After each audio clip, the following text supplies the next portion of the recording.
You're listening to the GeekCast Radio Network. Ha-cha-cha-cha-cha.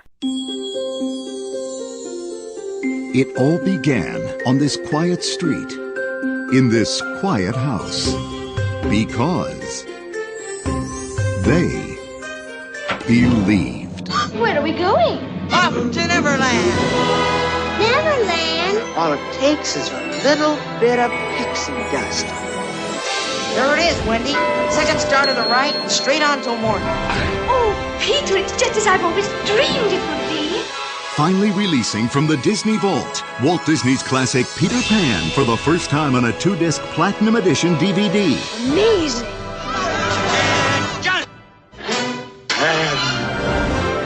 I'll get you for this, Pan, if it's the last thing I do.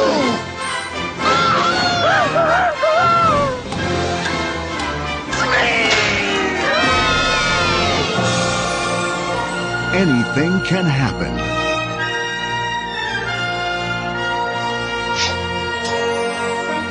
With a little pixie dust. Walt Disney's classic Peter Pan for the first time on a 2-disc Platinum Edition DVD. Newly restored with Disney-enhanced 5.1 surround sound and a treasure chest of bonus features. Believe. Now available on Disney DVD.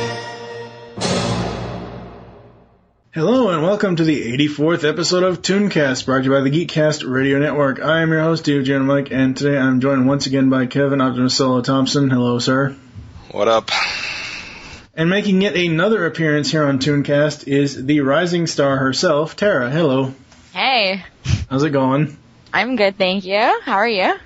Pretty good, pretty good. Today we are going to be going back into the Disney Vault and talking about Peter Pan. Yes, we are. Yes, we are. Pan the man. Yes. And everyone in the chat room is all codfish. Nice. What have you been up to, Kevin? Oh, let's see. The latest things I've been doing over at Behind the Voice Actors, I've been adding some more classic cartoons to the likes of, let's see, the last 5 or 6 shows I've added have been Beverly Hills Teens from the 80s, Maya the Bee, The Funky Phantom, Groovy Ghoulies, Galaxy High School. I had added the Spaceballs animated series a little bit ago, so I've been trying to add a few more classic shows over there, and other than that, not a whole lot in the internet world. Yeah. What about you, Tara? Didn't you just come off of like one of the worst conventions? Oh my god, yes. I went to a convention in downtown Toronto called DTAC, and it was just awful. It was just, there was like nothing going on. The staff were so rude. People were great though, but the staff were just like, you can't take pictures here, you can't stand here. Like, what is DTAC? It's the December Toronto Anime Con. Ah, okay. Yeah, so it was just a fail. I didn't enjoy it at all. I seriously doubt I'll be going back next year, but like, I usually like Anime Con, so, you know, this one was just not doing it for me. How many people attend something like that? This one, there was probably like 200, 300 people. Oh, okay.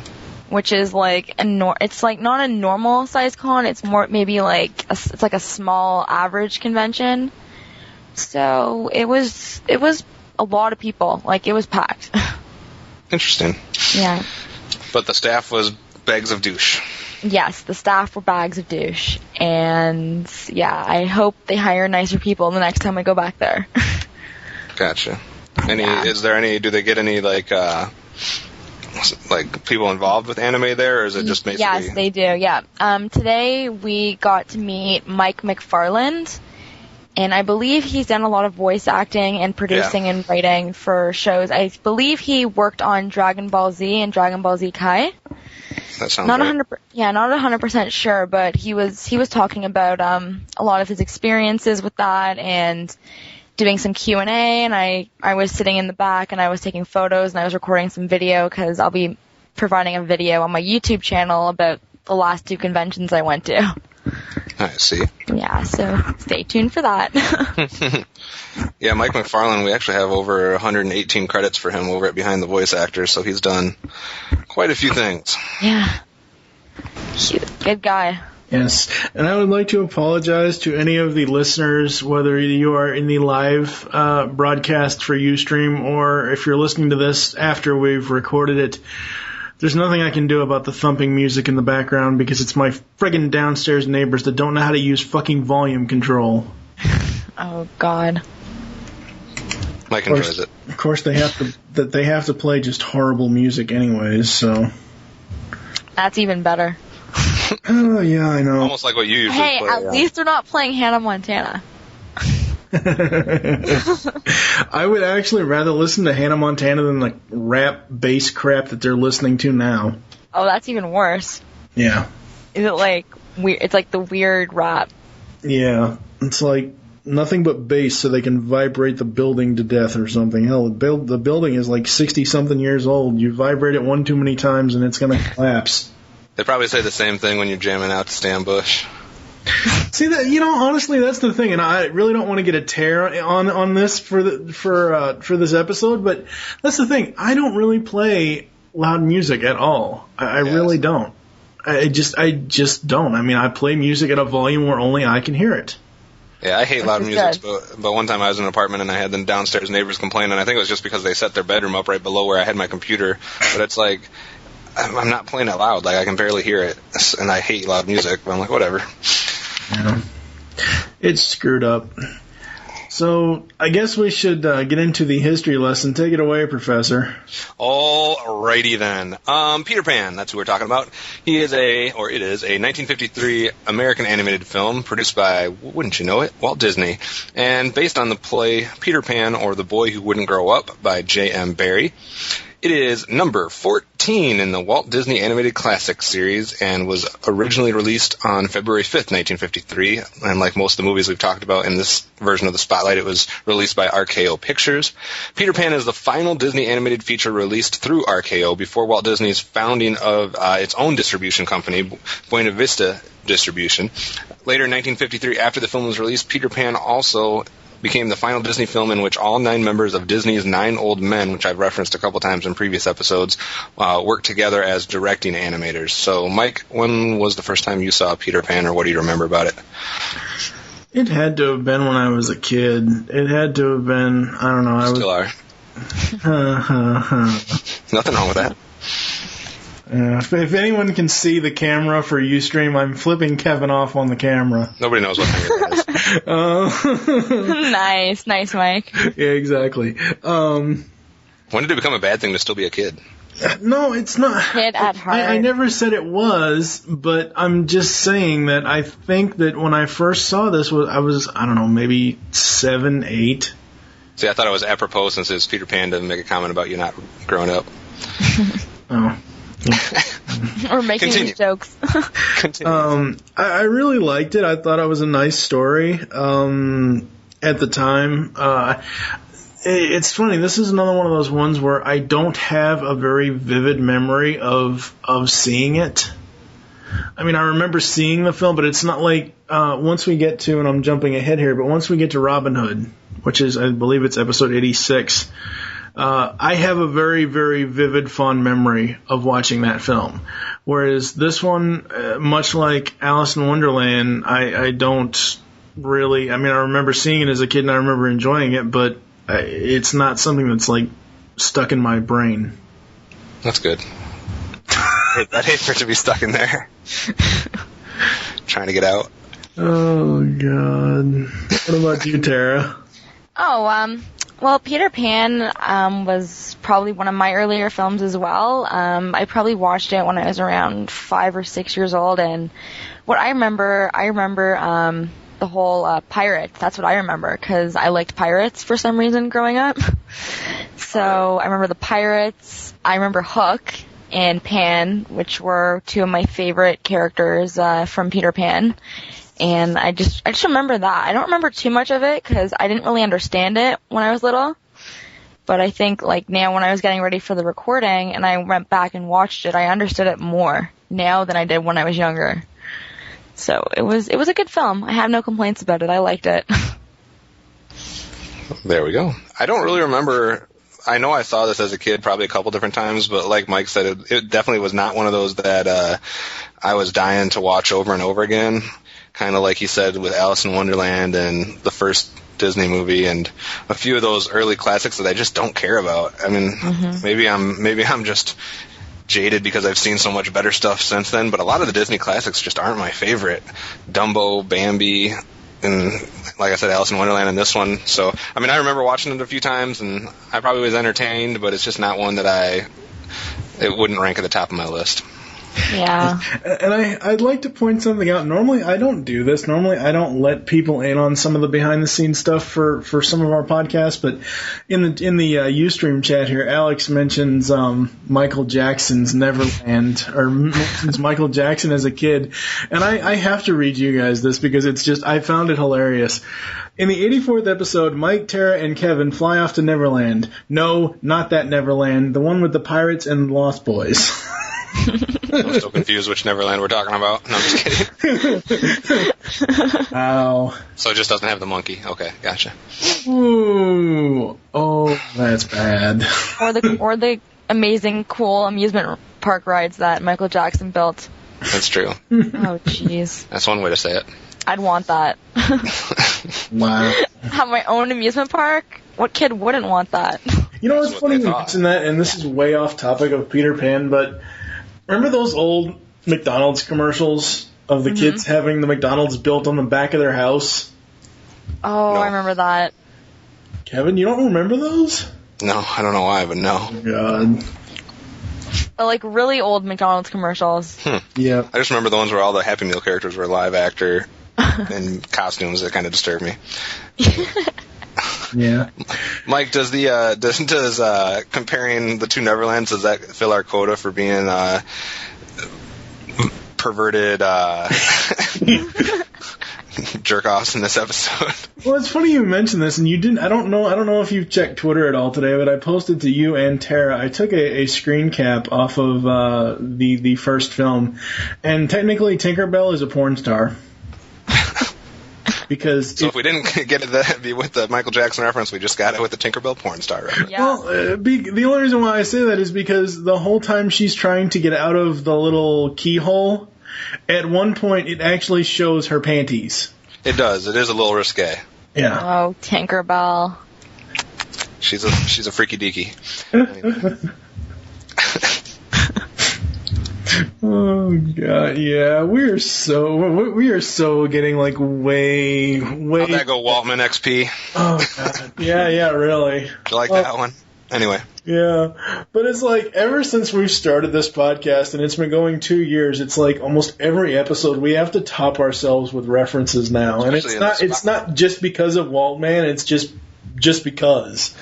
Yeah. It's fun stuff. Yes, very fun stuff. So I think we're going to put Tara to work, and she's going to take care of some of the characters / voice actors. Mm-hmm. Wow. All right, so sweet. So first off, we have Bobby Driscoll as Peter Pan, the boy who never grows up. Like Tinkerbell, he can be hot-headed, he's commanding, but very brave. He can also be kind of mean at times, laughing at Wendy, at the mermaids, as the mermaids nastily tease her. Though despite this, he is caring, especially when it comes to Tinkerbell's safety. He finds enjoyment in fighting Captain Hook, no surprise there, and was responsible for the loss of his left hand. On to Tinkerbell. Tinkerbell, a hot-headed pixie and Peter Pan's closest friend. She's very envious of the relationship formed between Wendy and himself. Her jealousy causes her to have Wendy nearly stoned to death and eventually even tell Captain Hook Pan's hideout, tricked into thinking his intention is to capture Wendy, not Peter. When she realizes what she has done, she tries her best to warn Peter of a bomb Hook has left for him addressed as if from Wendy. Unfortunately, Peter won't hear of it, and she manages to push the bomb away from him the very moment it explodes, thus rescuing Peter's life courageously, almost at the cost of her own life. When Peter searches for her desperately in the ashes, she reflects a change of attitude towards Wendy and the boys, telling him he must rescue them first from Captain Hook's ship. Of course, he rescues her first. Towards the end, Tink helps the darling children return home by sprinkling pixie dust all across the pirate ship Peter Pan has just inherited, now to be called Captain Pan. Next, we got Catherine Beaumont as Wendy Darling. The eldest of the Darling children adores Peter Pan. She is 12 years old, turning 13, which is what drives her moody father to move her out of the nursery, so she may mature. She is a very feminine character with somewhat motherly care for others. She reminds the Lost Boys of their own mothers. She was the first one of the Darling children to ask to return home. She has a soft spot for Peter and envies the attention he pays Tiger Lily. She has reason to dislike Tinkerbell, but thinks her lovely anyway. Namely, after the latter calls her a big, ugly girl. She has a very tame personality, wanting the best for everyone and grudging no one, even when the mermaids tease her nastily. She worries about the danger of their teasing more than their nastiness itself. She is naive, wise, and mature, and very trusting and faithful to her standards of conscience. Next up, we got Paul Collins as John Darling, one of Wendy's two younger siblings, the older Darling son. He is 8 years old and acts very mature for his age in a sophisticated way unnatural to his age group. He is an analyzing thinker and good at strategy. For instance, when he takes lead over the Lost Boys in capturing Indians and in fighting the pirates on board the ship. He wears large black glasses and is tall and slim. It is interesting to note that all the Darling children wore their nightgowns to Neverland, but he added a black top hat and an umbrella, showing exaggerated maturity. Tommy Lusk as Michael Darling, the youngest Darling child of the three, about 4 years old. He carries a teddy bear with him and is very sensitive. He is also a little clumsy, yet very playful. And then we have Hans Conried as George Darling, the Darling children's father. He's a very moody and dramatic figure. In the beginning of the film, he is called a practical man. He's had enough of the boys listening to Wendy's imaginary tales about Peter Pan, and in a moment of frustration, he demands that Wendy's room be parted from the boys' room, saying she has to grow up. He is easily irritated at the mere mention of Peter Pan and expresses his dislike in a rage of temper. However, when cooled down in the end of the film, he changes his mind about Wendy's crazy stories. He later remarks having seen a pirate ship such as Peter Pan's when he was very young himself. In contrast to his moody outbursts, he is gentle at heart when he punishes the children by taking Nana the dog outside. He feels sorry for her and soothes her to comfort her. Heather Angel as Mary Darling, the Darling children's mother. She is much calmer and more understanding of her daughter's stories than her husband is, even though she takes them with a pinch of salt, saying Peter Pan is the spirit of youth. When her husband is overwhelmed with frustration at the children, she tries to soothe him and later on assures the children that their father doesn't really mean what he says when he is angry, and that he truly loves them very much, which is true. She is a wise, lovely woman and kind at heart. Next up, we have Nana, the Darling's nursemaid, a Saint Bernard dog. Originally, it was a Newfoundland dog. She is an unnatural dog, taking care of the Darling children and cleaning up after their continuous messes. She is very sufficient at her work and possesses much tolerance to the messes she must cope with. She is the family Darling's pet, a general favorite, so much that separating her from the children for one night was considered a great punishment. Hans Conried as Captain Hook, the antagonist of the film, a pirate captain who seeks revenge on Pan for having his left hand chopped off and fed to the crocodile in fair battle. He is a dangerous villain with no conscience to recommend him, yet is dependent on his personal assistant, Mr. Smee. He also turns out to be very childish in his fear of the crocodile which wants to devour him. Then we have Bill Thompson as Mr. Smee, Hook's personal assistant and the comic relief in the story. Mr. Smee is always being bossed around by Hook. The frustrated and bored crewmen tease him by belly jabbing, locking him up in a treasure box, tied, hooking his shirt on the wall, and throwing darts at almost his belly. Smee's a drunk. He is definitely a drunk. And I am taking a breath. Yes. Yeah. Wow. I think that's the most character description we've done in about 20 episodes. Yeah. So let's just give some of our thoughts on some of these characters. Kevin, who did you like the best out of the ones so far that we've talked about or that she's read about? Geez. Do I have to pick any? You don't like them? No, I don't really care for any of the characters in this movie. Really? I guess Wendy's all right. I could care less for John. I really don't like the older brother. The younger brother's okay. I kind of like him. You know, he's cute. He carries a teddy bear around, whatever. And I kind of like Tinkerbell, even though she's emo. But But I don't know. They're just all. I don't dislike most of them except for the older brother, but there's just nothing about them that I just overly like. See, this is an episode where we're probably going to disagree. Oh, one episode that we're going to disagree on? Well, we haven't disagreed on a lot of character stuff the last couple episodes, so Yeah. as far as I like the brothers better than Wendy herself, because the brothers, to me, even though they're two different characters, they were ready to have, like John, he was ready to have the adventures. He was ready to have an open mind about having, the adventures and fighting pirates and all that. So I like that about him. And then Michael, kind of the same, but he's a little bit on the more innocent side. So they're all right. Do you really love any of these characters? Probably Hook and not only the character itself, but the relationships that the characters have with each other, like Hook and the crocodile. That's just hilarious. Yeah. I don't know. I just I don't dislike them. I like all the characters, but none of them are I don't know. I don't love any of them, I guess is the thing. There's nothing special about any of them. They're all just okay. They're all fine.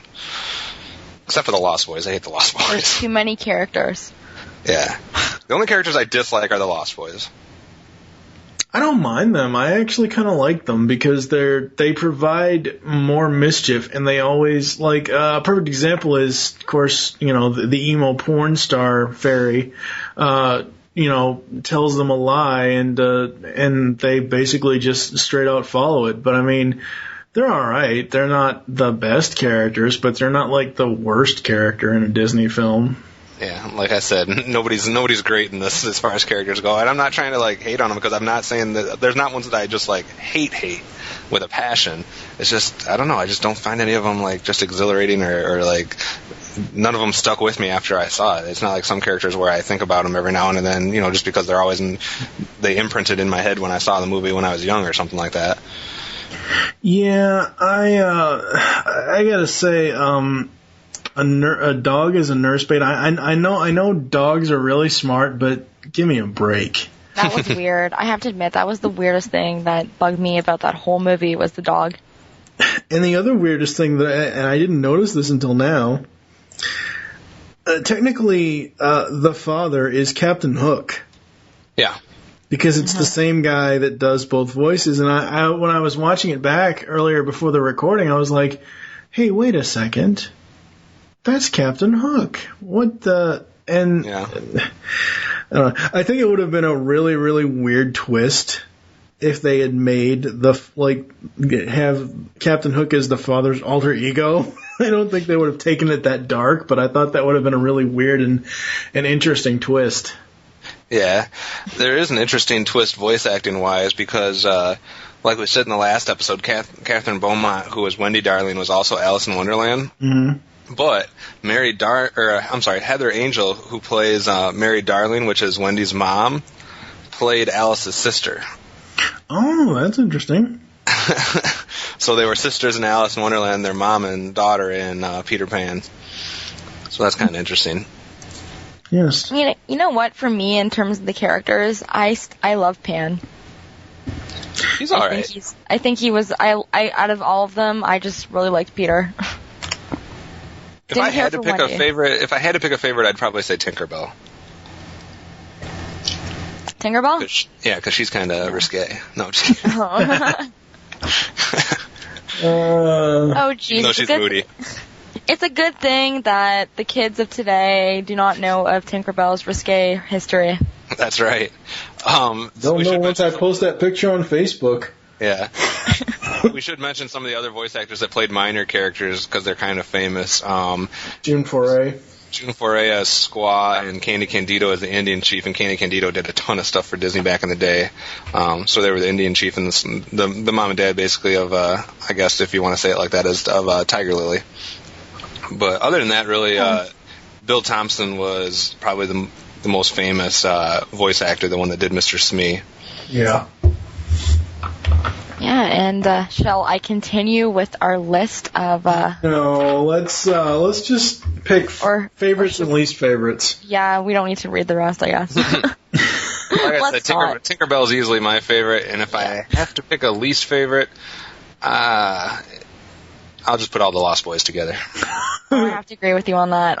Lost Boys. Didn't like them. Old Cubby and Nibs and Slightly and the twins, I just didn't care for them. I'm cheating. Peter Pan, easily. I can see that. Easily. That's not cheating. What are you talking about? That's not cheating. Well, it's always cheating to pick the main character. I was gonna say, if you've listened to some of the past episodes, we always say we're gonna cheat and pick the main character because majority of the time in most of the cartoons, especially the ones that we've talked about here on ToonCast, majority of the time most of the main protagonists are pretty awesome characters. They're meant to be your favorite. Huh? And they're written to be your favorite. Okay, well, I guess that's cheating then. No, but we do cheat. We do cheat. Yeah, we cheat. Who's your least favorite, Mike? Let's see. Damn it. I didn't mean to put you on the spot there. No, I'm trying to think here. Probably the mermaids, I guess. I don't know. They're just such ancillary characters. I mean, you don't really need them there. I mean, yeah, it moves the story along, but at first I didn't like Father Darling at first. Yeah, I didn't either. And I also thought that Mother Darling, she was like, nose up in the air type of person. Yeah, you kind of get that vibe off of her. Yeah. But I mean, other than that, in the context of the movie, I like almost all the characters. I don't dislike the Lost Boys. I think because the whole point for this movie is, and as we know this, and Kevin kind of pointed out earlier, that it's about being a kid. Mm-hmm. Yeah. And you have with the Lost Boys, with John and Michael and Wendy and Peter and all these kids, you have every single different type of character of being a kid and going on adventures. Mm-hmm. Yeah, that's true. A little heavy on the males. Well, yeah. I mean, there might not be a lot of characters of the I don't know. I'm not a female, but I think it's easier for a male to relate to this movie. Yeah. Yeah, I'll have to agree with you on that. I'll give the female perspective on this film. It clearly was not aimed for girls. Yeah, I mean, you got Wendy or Tinkerbell. Yeah. I mean, you got Wendy, who, all you really see her do in that film is get captured by Captain Hook. Yeah. And kind of be the damsel in distress, if you will. She's not a heroine at all. No. So, I mean, of course, it was not aimed at, they were not aiming at females watching this. No. They were aiming at boys and men. Right. Which, there's nothing wrong with that, but yeah. that's just the reality of it. Right, yeah. But that's not to say that females won't like it. I mean, I liked it, and I'm a girl, so... True. Just not as easy to relate to one of the actual individual characters. Yeah, that's true. Yeah, I could not relate to Wendy at all. Yeah. I just couldn't. I relate to her. I relate to her daughter in the sequel more than I relate to Wendy. Interesting. Yeah, I'll throw that out. just saying that. Yeah. Any other thoughts on any of the characters or the voice actors by anybody? I don't think there was any voices that I didn't dislike. I mean, they're all so different. I mean, it's not like where you have... it's not like where you have someone trying to do a bad impression of a character. Right. Every character was their own voice. It wasn't like you're trying to copy something from something else. Which is kind of impressive given the number of youngsters that were involved in the voice cast. Yeah. I mean, almost every single character was actually done. All the characters that are kids in the movie were done by kids, basically. Right, yeah. The only adult characters are the ones that are adults, like Captain Hook and Mr. Smee and the mom and dad and the Indian chief and Squaw. Like Peter Pan and all the Lost Boys and Wendy Darling and her brothers are all done by kids. Yeah, I absolutely loved the whole exchange, and I'm kind of getting into plot, but the whole exchange with the Lost Boys and Peter and the chief of talking like Indians. I thought that was kind of funny. Yeah, probably not looked on so great these days, though. Well, I mean, I'm just saying the Indian interaction in the movie would probably be frowned upon these days. Well, yeah, but again, ToonCast is about nostalgia. It's not about what, Oh, yeah. What's right and what's not Just right. saying stuff that they probably wouldn't get away with now. Yeah. Probably not. Because as I mentioned in episode 82, as I've mentioned in other episodes, censorship. Yeah, very much so. So let's get into the behind-the-scenes stuff. Outside of Bill Pete, I don't recognize anybody. You should. What? Well, you should, because Ted Sears and Joe Rinaldi have shown up on the last 3 episodes. Well, but like we said in the opening, this was the last one done by the animators that had done most of these Disney movies up to this point. So that's why the animation from Peter Pan on back looks so similar and kind of has that same stylistic feel to it. I will mention that one of the directors, Hamilton Lusky, was the father of the voice actor of Michael Darling. So he got his son a gig on this one.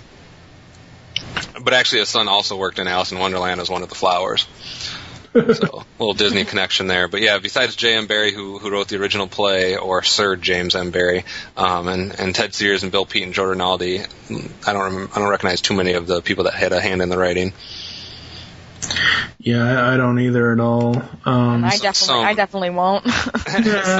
some background on how they went about making Peter Pan, though, as far as behind the scenes go. They'd actually been trying to buy the film rights to the play by Barrie for quite a good number of years, almost 20 years.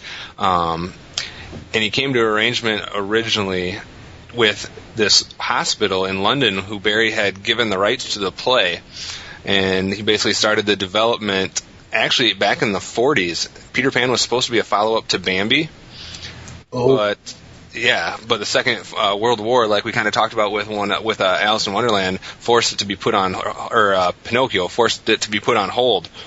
So that's why some things changed between that original draft. Like if you got some character designs and like pictures of stuff that was originally written for or mapped out for Peter Pan, it would look much different than what finally was in the final version. The original version actually had Nana go to Neverland with Pan and the Darling children and had a much darker ending. So it wasn't until after the war that all that was changed.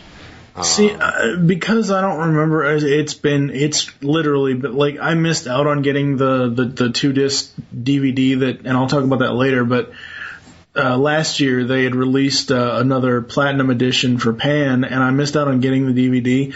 Before I watched this, before recording this episode, I haven't seen this movie in at least 20 years, and I could have sworn when a lot of the pixie dust was coming down on Nana, I could have sworn she was gonna float up and follow them. Yeah. Another that would have been interesting. cool if she did. Yeah, that would have been kind of cool. Another interesting thing about this behind-the-scenes stuff is that you might notice, if you look at pictures of the voice actors, they very much so resemble the characters, because in this movie they actually used the voice actors, or some of the voice actors, in some cases they got other people, but to stand basically as a live-action reference model to the people that were drawing the characters. Probably the best two examples of this are Bobby Driscoll, who was Peter Pan, and Catherine Beaumont, who are Wendy Darling, because they were basically the live-action reference, and that's why they look almost identical to their characters. Obviously, for Tinkerbell, they had to get somebody completely different, because there's not really a voice actor, so to speak. So they had a lady named Margaret Kelly be the live-action reference model. But I thought that was kind of neat, and I'd never kind of realized that until I looked side by side with Bobby Driscoll and Peter Pan, that they look a lot alike. But I find that interesting. That's very interesting. Didn't they do that in other Disney films, like Sleeping Beauty? Yeah, they did do that at other times too, but we haven't mentioned it so far in the Disney Spotlight, so I kind of wanted to make sure we mentioned it since we didn't before. Yeah. I don't think we mentioned it with Sleeping Beauty and a few of the others. Oh, yeah, and the other thing is there was a rumor that Marilyn Monroe was the model for Tinkerbell. I heard that. I remember reading that. But that was not true. No. She would have looked a lot differently if she was, wouldn't she? Yeah, definitely. That looks nothing like Marilyn Monroe. Yeah, there would be longer hair and more boob. Oh, geez, then it'd really be a porn star. And there'd be more wind in the movie. Should have a mole somewhere. Yeah. Oh, that's funny. That's all I got for behind the scenes. Yeah. I guess I'll summarize the plot since it's been a while since I've done the plot summary, and I'm sure Kevin's getting tired of doing it. About time you did some work. I'm just kidding. Shut the hell up. It's my show. I put the schedule together. I don't get a lot of the scripts nowadays, but anyways. Control freak. Just shut up. Now, you two. Play nice. Go ahead. We'll kind of get into the differences between the film and the play a little bit later, but the basic plot is Wendy and her brothers. Wendy tells her brothers all these stories of Peter Pan and everything else, and she's stolen his shadow, and he comes to get his shadow and takes her to Neverland, meets Hook, and just it's a whole convoluted story. I think it's just I don't know if it was paced enough that well. I don't know if it's too fast or too slow, but basically you have Hook who tricks Tinkerbell, and I don't know. I'm jumping all over the place. This is why I have Kevin do this crap. Oh. Make Kevin do all the work. Damn right. Yeah, well, basically, first he captures Tiger Lily. Yep. And he gets her to try to give away the location. So basically, you have Captain Hook and his pirates with Tiger Lily trying to find Pan. Then you have Pan and the Lost Boys and the Darling Kids, which aren't all together at the same time, but they're trying to explain to the Indian chief and whatnot that they don't have her, and it's basically that's why you're saying it's convoluted, because you have a lot of different things happening at once and everybody's in a different area. Mm-hmm. But eventually you have three different groups. So you have Hook and the pirates with Tiger Lily. You have the Lost Boys and the two brothers, and then you have Peter and Wendy off on their own talking to mermaids and doing stuff like that, which was kind of like my least favorite part of the entire movie. Yeah, I didn't care for that part either. Yeah, but eventually, Peter and Wendy free Tiger Lily, and then Hook resorts to trying to trick Tinkerbell, because Tinkerbell's been jealous of Wendy the whole time for how much attention Peter Pan pays to her. So then you have that dynamic of like the little love triangle, even though one of them's a fairy. And to make a long story short, eventually we have the showdown with Hook and Peter Pan. We got bombs going off, and we got everybody ending up back in the real world, and the Lost Boys deciding that they should stay in Neverland, and then the parents come home, and it's basically been just that night, and they don't have a clue what's happened, even though it's kind of inferenced that Mr. Darling had a similar adventure when he was a kid. Yeah. The one problem I have with this movie is I know it's a kids movie. I know it's supposed to be all kids fun games, but the one problem I have with this movie is when they fire the cannonballs at Peter and all that stuff, they don't ever actually show the destruction of the cannonballs after Pan dodges them. They don't ever actually show where they land. So it's like, cannonballs in space. Yeah, there's just a lot of different parts throughout that plot that kind of don't do anything for me. Yeah. Like you said, it's kind of convoluted. If it was, I don't know, there's too many broken up groups. If it focused more on just the Lost Boys and that group with the brothers and stuff as a story, but when they go off to the mermaid, I don't think that's necessary. I almost don't think the whole Tiger Lily and the Indians are necessary. Like, I think it would have been better if Hook and Peter Pan would have captured one of the kids originally, or captured Tinkerbell originally, or just had it amongst them. I don't see the need or the necessity for the addition of the mermaids and the Indians. I have to agree with that. So I don't know. It seems like they tried to make it too complex, and not that it's necessarily complicated to follow, but it seems like it's unnecessary. So, what about the differences between the play and this? Because, I mean, were the Indians and the mermaid stuff, was that in the play or anything like that? I'm not real super familiar with the play. I mean, obviously, like I said before, the main difference was that involving the Darlings, because wasn't the mom, I think, more involved in the play? I think the mom was a little bit bigger part. Yeah. And they returned to the Lost Boys returned to Neverland. Right. And instead of staying, I don't know the play that much. Well, according to this,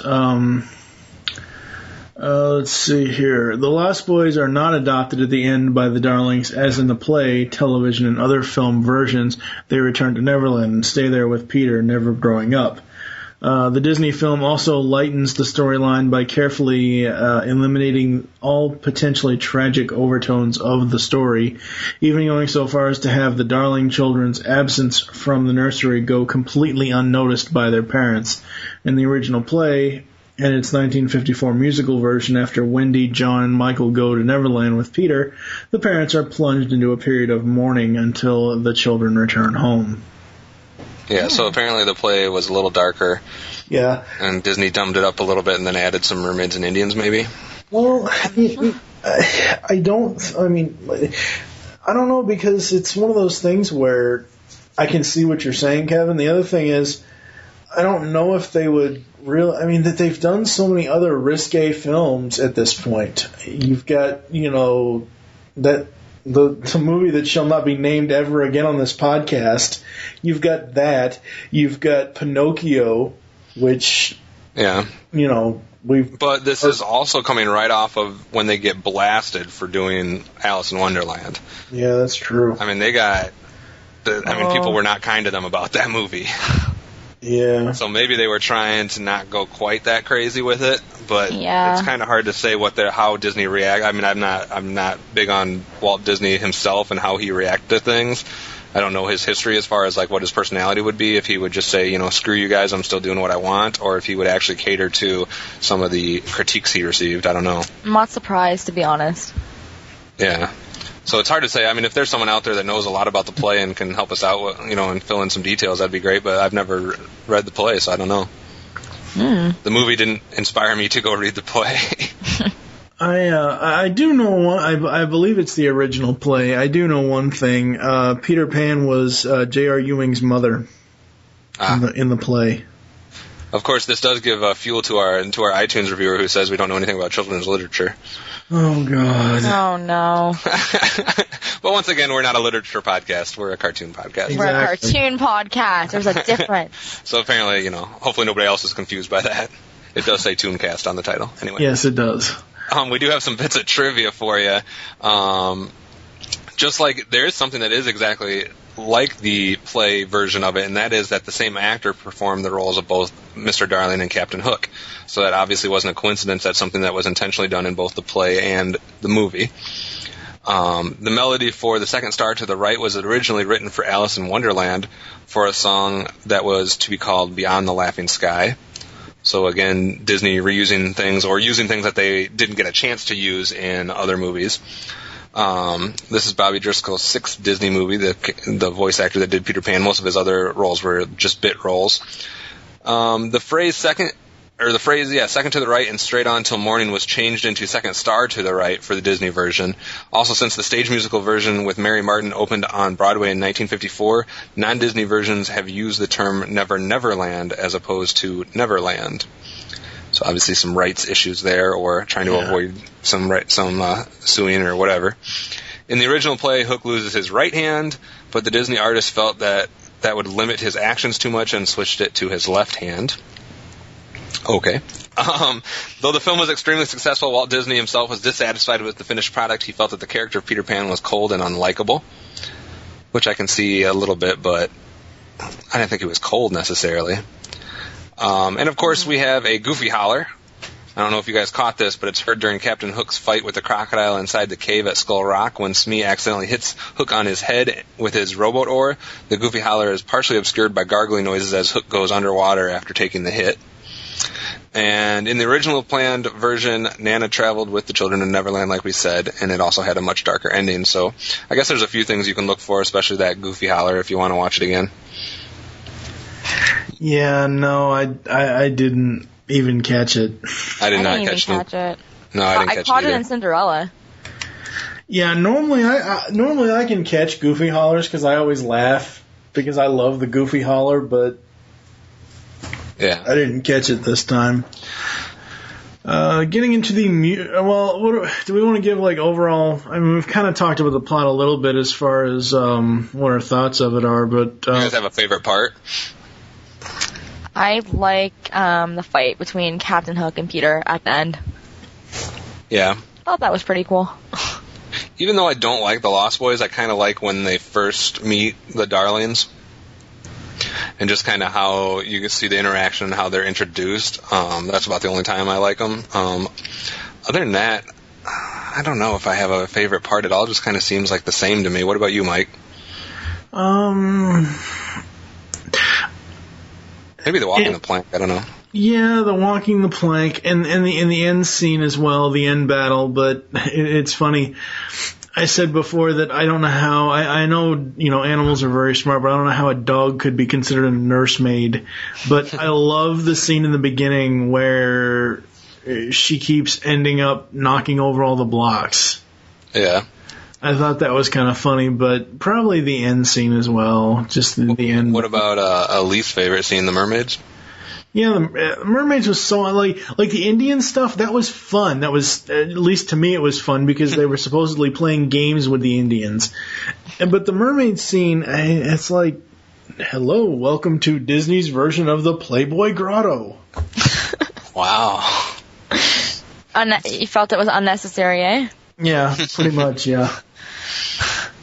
What about you, Tara? Did you have a least favorite scene? Yeah, I'm gonna have to agree with Mike on the mermaid.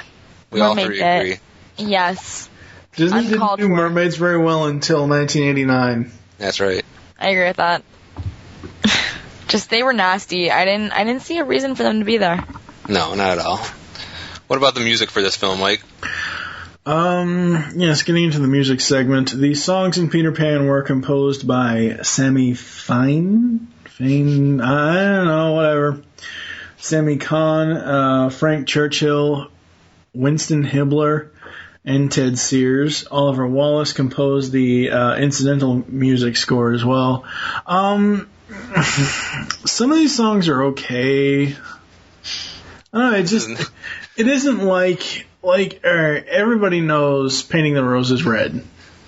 I mean, that's just, everybody knows that song. Or When You Wish Upon a Star, or... Right, exactly. And it just doesn't... The music in this just doesn't seem to... I don't know, This is not one of Disney's best music soundtracks. Not at all. You have The Second Star to the Right, You Can Fly, A Pirate's Life, Following the Leader, What Made the Red Man Red. There's some controversy there. Your Mother and Mine, The Elegant Captain Hook, You Can Fly, Reprise, and Never Smile at a Crocodile. And honestly, I couldn't tell you how any of those sound. No. Yeah, I'm gonna have to agree because honestly, the soundtrack it didn't do anything for me. Yeah, this is one of the worst Disney soundtracks ever. Yes. Only song that I can say I actually enjoyed listening to in this film was A Pirate's Life. Yeah. I mean, Mike, you'll have to agree that even the movie that will not be mentioned had better music than this. Slightly, yeah. I mean, you gotta like whistle while you work a little bit. Okay, well, yeah. Yeah. Aw, you have to love Whistle While You Work. Yeah, exactly. That song alone beat this entire movie. You gotta work on your whistle. No, I'm just kidding.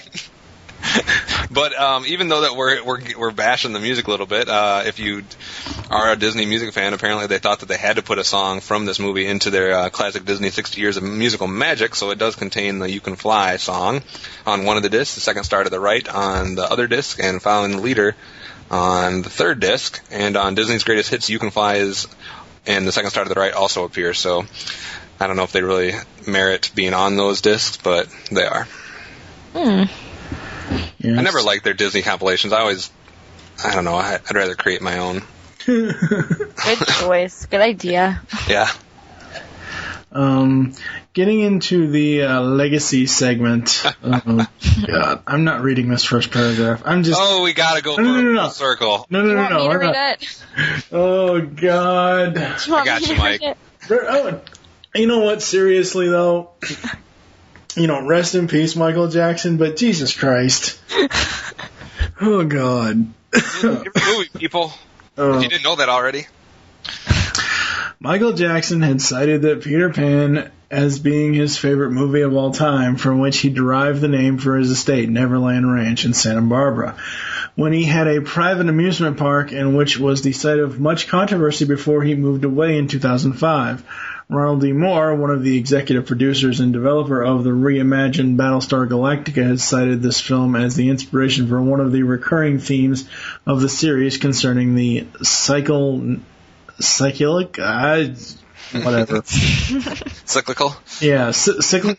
of time. There you go. The first line of the film, "All this has happened before and will happen again," has been featured prominently in the series as a piece of scripture often repeated by characters. The New York Times gave the film a very mixed review, praising the animation itself, but also declaring that the film was not really true to the spirit of the original Barry play. Time magazine, perhaps surprisingly, not only gave the film highly favorable review, but also never mentioned the numerous essential plot changes that Disney made to the original play. There's been a lot of stuff as far as legacy goes. I mean, you had obviously the DVD releases, which we'll get into in a second. But you had a lot of merchandise. You have books. You have different parts of Walt Disney World, Disneyland, etc., like theme attractions. You had ice shows. You had, obviously, the video games, like we've mentioned in a couple of the other episodes. All the Kingdom Hearts series feature Peter Pan and Hook and Tinkerbell and a few of the other characters. What do you have to say about the DVD, though? Just 2-disc platinum edition of the film in 2007. I would probably get that 2-disc platinum edition film. You're probably going to have to find it on Amazon because I think it went back into the vault recently. Of course. But I mean, why wouldn't it go back in the vault? Yeah. I wish somebody could just blow up that damn vault. I like the vault. No, just don't. Does the vault even exist? Like, honestly? Yes, it's a real thing. No, no, I don't think it does. I think it's just their way of saying that we are no longer printing this until the next anniversary. Yes. Or you better get your butt down to the video. You better get your butt down to the video store and buy it before it goes back into this imaginary vault. Yeah, exactly. Peter Pan could stay in the vault for all I care. Mm-hmm. I mean, it's an okay film. I mean, if you're just looking at it as a pure enjoyment and just wanting to be a child again, it's okay. But from a reviewer's standpoint, I would have to agree with you. But just, from having just something fun to watch, it's fairly fun to watch, I guess. But I don't know. It's okay. It's just not very rewatchable. No, not really. It's not something you're going to watch like every year. Yeah. No. Not at all. I didn't even think to watch this film until I found out I was going to be on the show. Yeah, I mean, some Disney films I could literally watch over and over and never get tired of them, and some of them are coming up on our schedule, so I'm happy about that because I've been depressed with our trilogy of Pinocchio, Peter Pan, and Alice in Wonderland. So I'm looking forward to some of the ones that I actually enjoy watching. Yes. There's also the Disney Fairies series. There's also multiple Tinkerbell movies. Tinkerbell and her other porn star friends. Apparently she has friends. And, of course, the sequel. Yes, there's Peter Pan 2, Return to Neverland. I know, Tara, did you like this one? Did you like the sequel? I liked it. I liked the sequel more than I liked the original. See, when I watched the sequel back, and I know, Kevin, did you watch the sequel or no? It's a Disney animated sequel, and Cinderella did not make me ever want to watch one of those again. Well, you have to watch the rest of the sequels, because I watched the sequels. I didn't know this one existed, to be fair. Liar. No, it was in theaters. It came out in like 2002, 2003, I believe. This one is. I was saying to Tara off air before we started the recording that outside of some of the continuity bits, like Peter talking to Wendy at the end of the film, it's basically the exact same story as the first film, except it's Wendy's daughter Jane that goes to Neverland, and she only the same age in Neverland. Huh? Did anybody grow up in Neverland, or are they all the same age? No, they're all the same. Age. They're all the same. That would defeat the purpose. Yeah, they're all the same. Nobody grows up. One thing I do want to bring up, since we are talking about this, and it's also a way for me to cross-promote, Movie Week in Review, episode 74, which is a while ago now. We talked about the live-action Hook with Robin Williams and Dustin Hoffman. Yes, I remember. Amazing film. I loved that film. Oh, I love Hook. I consider Hook to be more of a sequel to the first Disney animated Peter Pan than Return to Neverland. I agree with that. Hook was amazing, and it's not just because it was Steven Spielberg film. It just amazing. Yeah. What? Well done. What do you mean, I guess maybe just the whole Peter Pan franchise is nothing I can ever get excited about. No. I mean, Robin Williams was cool and everything, but yeah, that movie did nothing for me. Are you serious? That movie did nothing for you. That's why I refused to be on the record with you when you did it. Oh, I don't even remember. Yes, you did. Oh, I don't know. But I just the whole story just does nothing for me. I don't know. Why? It just doesn't. It's Peter Pan. I could give You've got all right, but it's not. Hook is not the normal Pan story. Hook is not what the original Peter Pan Disney. It is probably better than the original film. Right, but the thing is, Peter actually left Neverland. He grew up. And he became this tight-ass lawyer. and he has to go back and he has to learn everything all over again. And I'm sorry, just seeing Robin Williams in the pantsuit and seeing Dustin fucking Hoffman as Hook. Come on, you got to agree. That was pretty badass. Yeah, those two guys were awesome. I love Dustin Hoffman. I love Robin Williams, but the story and the rest of the characters, I enjoyed that film immensely. Yeah, I know most people like it. It's just not my cup of tea, I guess. Mm-hmm. It's not Robin Williams' best role. And it's not Dustin Hoffman's. No, it's not his best role, but it was entertaining. But it's still pretty awesome. Yeah, like I said, it's better than the original movie, so I'll give it that much. Yes. So we're gonna go to some commercials and other random bits of audio, I guess. I don't know. So. He never knows what he's doing, folks. No, I don't. ToonCast will be back after these messages. I go go while listening to ToonCast. Keith Quimby here, and your assignment is to listen to all the Geekcast Radio Network's podcasts. This is Dr. Wily, and I will destroy Mega Man while listening to ToonCast. This is Megatron, leader of the Predacons, and I'm commanding you to listen to the Beast Unleashed podcast. Yes. This podcast is released bi-weekly by the folks over at GeekCastRadio.com. And I want you to listen to it because it's the world's first Beast Wars and Beast Machines review podcast. If you don't listen to it, I will send my vehicles to remove your sparks and destroy you. So, from now on, you will listen and tune into the Beast Unleashed. Or else. Excellent. Yes. Do you like retro shows? Did you grow up in either the 80s or the 90s? Then tune into Telecast, GeekCastRadio.com's newest podcast.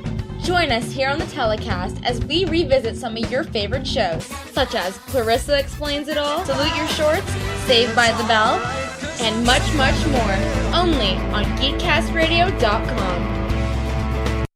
Now back to ToonCast. So, final thoughts on Peter Pan, Kevin the Hater Thompson? Yes, I have got a new nickname. Oh, God, that smug son of a bitch. Anyway, hopefully somebody got that out there that was listening. Anyway, Peter Pan to me is better than some Disney films, but okay, I'll put it ahead of like Pinocchio, and I like it a little bit better, and I like Alice in Wonderland and a few like that, but it just doesn't do much for me. It does not hold a candle in comparison to the better Disney films, which in my mind came after these initial bunch. I get it. I like the idea of staying forever young, and I like the idea of having that kid mentality and whatnot. I just don't care for this movie that much. It was good once. I don't want to rewatch it. This, for me, is something that is good like every 5 or 6 years. Like once every so often. I can see that. What about you, Tara? For me, I'm gonna have to say it doesn't do much for me. Like, I I enjoyed it, but I'm not satisfied with this film. Like, That's a good way to put it. Yeah, like, it's not something that, as I think one of you guys mentioned, that you're gonna go run back and go watch it over and over again. Yeah. It was just I'm gonna borrow a term I hear my friend at school use. I'm gonna say meh. Yeah, that's meh. Definitely what it was. And I don't know if it's because it might be for me because I'm big with music on Disney films. I have to have songs that I like in a Disney film.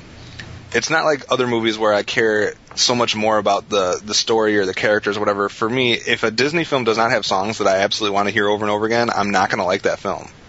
Mm-hmm. And this just doesn't have that. Like, everything's good or average, and nothing's great in this movie. Yeah, I'm just not satisfied. I won't go watch it again. So everybody is going to be thrilled about our review, and they're going to run out and watch Peter Pan. Exactly. I mean, like I said before, though, I mean, if you're wanting to travel back to your childhood and you want to just act like a kid again and have those, like, adventure stories type of thoughts and just reminisce on what kind of adventures you had as a kid, watching this film could probably trigger those memories. But as it goes in a Disney film, it's not. I agree with you guys. It's not something I could watch every other year, or every other 2 years, or it's not something that I just put into just for background noise at all. Do you know what was better? Finding Neverland. Wait, what? Finding Neverland. That was a much better movie. Oh, I've heard of it, but I don't remember it. Johnny Depp. Oh, Finding Neverland? Yeah, that was a great movie. I remember that film. That was pretty well done. Anyway, go watch that instead of Peter Pan. That's my 2 cents. That's my favorite Peter Pan-esque type story is Finding Neverland. Okay, then. Terry, you wanted to say something? Yeah, I wanted to, well, my good friend Cody, it's his birthday on Christmas Eve. I just want to wish Cody happy birthday, man, if you're listening. Happy birthday, Cody. I don't know you, but happy birthday. Yes. And happy birthday. Actually, you probably planned that out really well because this episode will air December 22nd. She knows what she's doing. Oh, look at that. Yeah, look at that. That's pretty awesome. All right, let's see here. Let's wait for Mike to find his place. Yeah, exactly. You lost your place again? No, I didn't lose my place again. Just in his brain. Yeah. Aww. Something stuck in it. Right. Can't we all just get along? Apparently not. Thank you for joining us here on ToonCast. There are several ways to get in contact with us or leave feedback for the show. Crap. What a moron. I'm sorry. Well, if people would stop typing in the chat, visit the website, geekcastradio.com. Leave the show's feedback in iTunes. Please do this. Follow us on Twitter. The short name there is GCRN ToonCast. Mine is TFG and Mike. Kevin, what is your Twitter? Boss K-Dog. And Tara? Tara Blair. Become a fan on Facebook. Go to facebook.com/Geekcast Radio Network. Call the voicemail line. Tell us the show you're leaving the message for and your name. 502-526-5821. We hope you enjoyed this episode of ToonCast and wish you'll join us next time when we will be reviewing in the Disney Spotlight the Lady and the Tramp franchise. For now, I am TFG and Mike with Optimus Solo from BehindTheVoiceActors.com. And Rising Star 9109. Thank you for listening. Until next time. Oh, yet another train wreck. I still wanted to throw you under the bus because nothing had been typed in the chat window for like 10 minutes. Blah, blah, blah. I meant Skype. You're like, if people would stop typing, no one... I meant Skype, you moron. Oh, you said chat window. You know what I meant, damn it.